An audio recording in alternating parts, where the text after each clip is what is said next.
जो इंदिरा गांधी स्टेडियम है उसके अंदर हैं और आज इसको कैसे देखते हैं आपके ये तमाम जो बहुजन समाज के लोग यहाँ पर एक साथ आए हैं सिर्फ एक चंद्रशेखर की आवाज़ पर।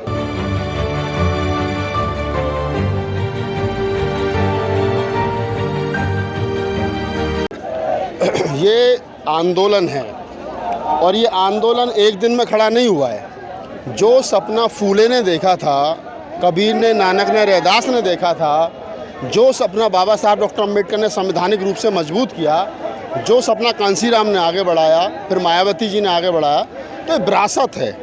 उस विरासत को तोड़ने की, उस विरासत को ब्रेक करने की या उस विरासत को बिगाड़ने की जब जब मनुवादियों के षड्यंत्रों के तहत कोशिश की जाएगी तब तब इस प्रकार के आंदोलन होंगे, चाहे वो रोड पर हो, चाहे रामलीला मैदान में हो, चाहे इंदिरा गांधी इंडोर स्टेडियम में हो। ये समाज की ताकत दिखाने के लिए एक आंदोलन है। सुप्रीम कोर्ट ने वर्तमान समय में जिस प्रकार से 1 अगस्त को एक जजमेंट दिया है SC ST आरक्षण को लेकर के, उन्होंने कहा कि वर्गीकरण को लेकर के कोटे में कोटा होना चाहिए। अब कोटे में कोटा कैसे होना चाहिए, उस बात को लेकर के एक पक्ष में बहुत ज़्यादा खुशी है कि अब हमको आरक्षण मिलेगा, जबकि आरक्षण तो पहले भी था। एक पक्ष जो है वो कह रहा है कि नहीं, ये कोटे में कोटा नहीं होना चाहिए। ये बारीकी है, इसको समझने की ज़रूरत है। जिन लोगों के ये समझ में आ गया कि ये है क्या बारीकी समय, ये जो सुप्रीम कोर्ट का जजमेंट है, ये क्या वास्तव में जजमेंट है या इस जजमेंट में RSS की मिलावट की बू आ रही है। आर्टिकल 341 को जब हम पढ़ते हैं तो हमें पता चलता है कि आप शेड्यूल में, जो शेड्यूल है, शेड्यूल कास्ट लिस्ट है पूरी, उस लिस्ट में आर्टिकल 341 के तहत सुप्रीम कोर्ट को इजाज़त ही नहीं है कि वो इसमें हस्तक्षेप कर दे। लेकिन उसके बावजूद भी उसमें सुप्रीम कोर्ट जो है वो हस्तक्षेप कर रहा है और करने के बाद में जिस प्रकार से 7 जजों की बेंच में 4 जजों ने कहा है कि ये होना चाहिए, 2 जजों ने उन्हीं की बात को रिपीट किया है और एक जज जो है बेला त्रिवेदी, महिला जज जो है, उसका 68 पेज का जजमेंट है जिसको पढ़ना चाहिए। वो कह रहे हैं कि ये पूरे संविधान की डिबेट के खिलाफ है। आप जब हम संविधान की डिबेट में जाएंगे तो हमको पता चलता है कि ये आरक्षण जो है वो ऐसे नहीं है जैसे सुप्रीम कोर्ट जिस नज़रिए से इसको देख रहा है। तो जो लोग बुद्धिजीवी वर्ग है, चाहे वो मायावती जी हैं, चाहे वो चंद्रशेखर है, चाहे वो अन्य लोग हैं, उन लोगों ने इसको पढ़ा, हमने पढ़ा, तो आह्वान किया गया कि आप लोग इकट्ठा आइए और आने के बाद में इस पर थोड़ा सा सरकार पर दबाव बनाया जाए, रिव्यू पिटीशन में जाया जाए ताकि संवैधानिक की हत्या होने से रोकी जा सके। आर्टिकल 341 की अवहेलना है और ये संविधान की हत्या है। शायद इसीलिए आज चंद्रशेखर के आह्वान पर लाखों लोग यहाँ पहुँचे हैं। आप बताया जा रहा था जो परमिशन कैंसिल की गई है वो इसलिए की गई है क्योंकि चंद्रशेखर के आह्वान पर जो जनता आती है वो मारपीट ज़्यादा करती है और कई तरीके से मतलब लोगों को परेशान करती है। ये मज़ेदार सवाल है आपका, ये सवाल मज़ेदार है, इसका जवाब भी वैसा ही सुनो। जो लोग ये कह रहे हैं कि चंद्रशेखर के साथ जो लोग आते हैं वो मारपीट करते हैं, इसलिए रामलीला मैदान में इजाज़त नहीं मिली, परमिशन नहीं मिली। गाजियाबाद की घटना देख लीजिए। मैं बता रहा हूँ आपके सवाल पे आ रहा हूँ। ये इंदिरा गांधी इंडोर स्टेडियम है, इसकी कैपेसिटी 15,000 की अंदर की, यहाँ 50,000 आदमी बाहर घूम रहा है। किसी ने किसी को एक थप्पड़ मारा क्या? अगर हिंसा ही करनी होगी तो नीचे से उठा के इसका शीशा तोड़ देगा, यहाँ ज़्यादा नुकसान होगा। रामलीला मैदान खाली तो वहाँ नुकसान नहीं होगा, खाली जगह में क्या नुकसान करेगा कोई, लेकिन ये इमारतें करोड़ों रुपए की है, कई 100 करोड़ की है, तो अगर नुकसान पहुँचाने वाली बात होगी तो यहाँ ज़्यादा किया जाएगा। ये जो इस प्रकार के लोग आरोप लगाते हैं, चंद्रशेखर, मैं भीम आर्मी का नेशनल स्पोक पर्सन रहा हूँ ना, चंद्रशेखर हमारा साथी है ना आंदोलन का, तो मैं कह रहा हूँ पूरी जिम्मेदारी के साथ में कि कभी भी भीम आर्मी की तरफ से, चंद्रशेखर के साथियों की तरफ से कभी कोई मतलब हिंसा नहीं की गई। हाँ, अगर कोई हमें मारने के लिए आएगा तो ये तो हमारा संवैधानिक अधिकार है कि हम अपनी रक्षा करें, आत्मरक्षा करें। अगर हम पिटते रहें तो ये क्या है कि ये आंदोलन को बदनाम करने की कोशिश की जाती है। गाजियाबाद में जो हुआ, कुछ मनुवादी लोग आगे काले झंडे दिखा रहे थे, लेकिन वो तो ये कह रहे हैं कि जो चंद्रशेखर ने इशारा किया तब वो उन लोगों को जानबूझ करके मारा गया। नहीं, ऐसा नहीं है। क्या प्रूफ है चंद्रशेखर ने इशारा किया है?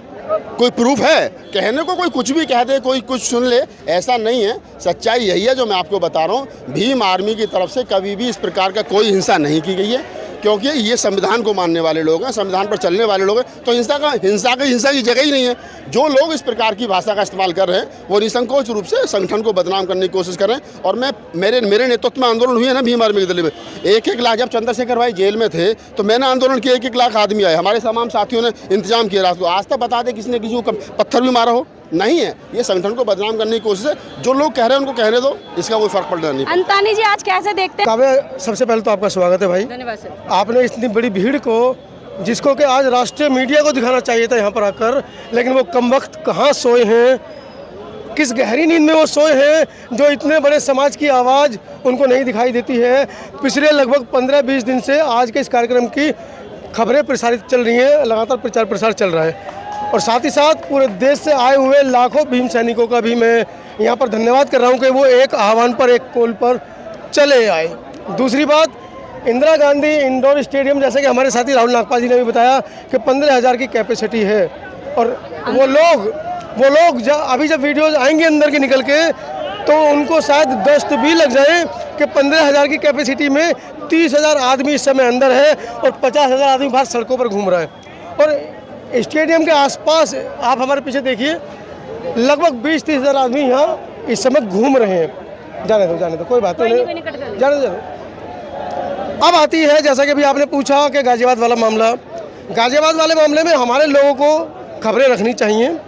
ये कुछ 2-3-4 लोग हैं जो भीम आर्मी को, आज़ाद समाज पार्टी को बदनाम कर जैसे कभी आपने सुना होगा बहन कुमारी मायावती को किसने एक अपशब्द बोल दिया, वो रातों रात सुर्खियों में आ जाता है। तो इसी तरीके से 2-4 लोग हैं जो भाई चंद्रशेखर का नाम लेकर, मायावती जी का नाम लेकर बदनाम करने की कोशिश कर रहे हैं और उनके नाम के साथ अपना नाम जोड़कर ख्याति प्राप्त करना चाहते हैं।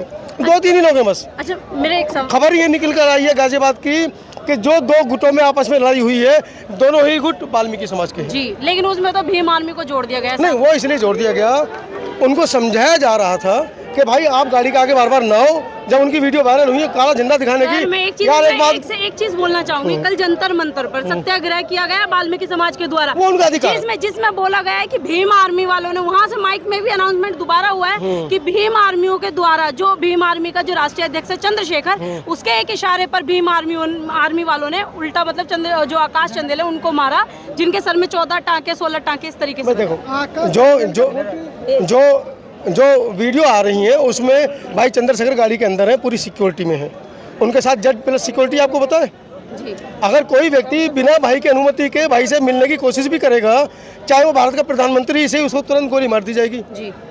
वैसे तो उनकी इतनी औकात ही नहीं है कि चंद्रशेखर भाई से आके मिल लें। बात समझ रहे हैं? जब उनको जेड सिक्योरिटी मिली है और ऐसी जेड सिक्योरिटी को भेद कर चंद्रशेखर रावण मुर्दाबाद और काले झंडे दिखाकर के उनकी गाड़ी के ऊपर अटैक कर रहा है, तो सिक्योरिटी क्या करेगी? सिक्योरिटी ने उनको पकड़ के एक तरफ फेंका, उन्हीं के साथ के दूसरे लड़के जिनसे उनका पुराना मतभेद था, उन्होंने उनको पकड़ लिया, पीट दिया पकड़ के। अब इसमें भीम सैनिकों का मामला कहाँ से आ गया भाई? हाँ जी, भीम वो भैया ये तो कहते हैं ना कि दूध के साथ घुन के, गेहूं के साथ घुन पिस गए, तो ये तो गेहूं है। ये देखो ना, ये सब भाई, ये हमारे भाई गेहूं नहीं है, मटर है। जब फूटती है तो आवाज़ आती है, वहाँ तो आवाज़ भी नहीं आई। 2-3 लड़के पिटे हैं, पहुंच गए ठीक ठाक, आईसीयू में जाने चाहिए थे वो। मेरा एक सवाल है कि आज यहाँ पर जो तमाम लोग आए आरक्षण को बचाने के लिए, लेकिन बात की जाए कि जो वाल्मीकि समाज आरक्षण की मांग कर रहा है और आप लोग उस आरक्षण को बचाने के लिए बात करें। एक सेकंड, हमारे समाज की बात करो आप। सर, आपने तो उनका आरक्षण खा लिया, वो तो ये कह रहे हैं। आप हमारे समाज की बात करो, आप हमारे बीच में आए हो, हमारे समाज की बात करो, हमारी उन्नति की बात करो। दूसरे का हमें क्या लेना? हम अपने आप को आगे लेके चल रहे ना, उनको भी लेके चल रहे हैं साथ में। उस आरक्षण में उनका भी उतना ही अधिकार है जितना हमारा। लेकिन जब आप उस क्राइटेरिया को देखो, आरक्षण किसकी चीज़ में है? प्रमोशन में आरक्षण है, शिक्षा में आरक्षण है, नौकरी में आरक्षण है, राजनीतिक आरक्षण। सर, नौकरियां तो बची नहीं, तो आरक्षण कहाँ से? अरे बाबू, वही तो बता रहे हैं हम आपको।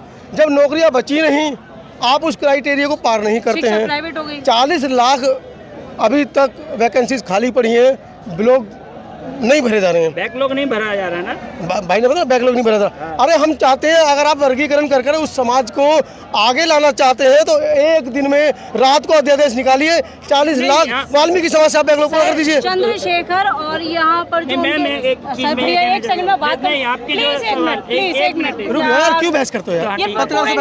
ऐसा है बात, हम हैं गुज्जर। देखो सुनो, कितनी बड़ी बात है। सहारनपुर से आए हैं, गुज्जर है।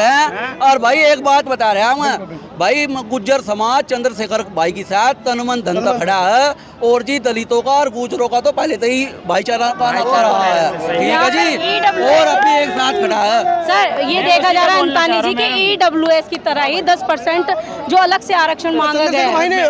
चंद्रशेखर भाई ने इस बारे में आह्वान किया है कि 10% और बढ़ाओ, हमारे भाइयों को 10% और दो, और 10% के अलावा कम से कम उनकी व्यवस्था तो बाबा बनाओ। साहब ने जो हमें आरक्षण दिया था 22.5%, उसमें से हमें टोटली अभी 10% मिल रहा है, जिसमें से उन्होंने आरक्षण की मांग 10% और अरे यार, की। हमने- लेकिन जो बाबा साहब ने आरक्षण दिया है, हम उसके अलावा आरक्षण की मांग कर सकते हैं या नहीं? एक मिनट देखिए, रोस्टर क्या है, 5% रोस्टर लागू है इस समय। पहली जनरल को, दूसरी जनरल को, तीसरी जनरल को, चौथी ओबीसी को और पांचवी एसटी को। अगर सरकार की मैडम सुन लीजिए, अगर सरकार की या माने सुप्रीम कोर्ट की ऐसी मंशा है कि आप इस वर्ग विशेष को आगे लाना चाहते हैं तो इस रोस्टर को उल्टा कर दीजिए। सही है। अरे 3 सीट एससी को दीजिए, चौथी ओबीसी को दीजिए, बाकी नीचे की जनरल को दीजिए। और क्या। अगर आप चाहते हैं ऐसा करना तो आओ ना भाई, कौन मना कर रहा है।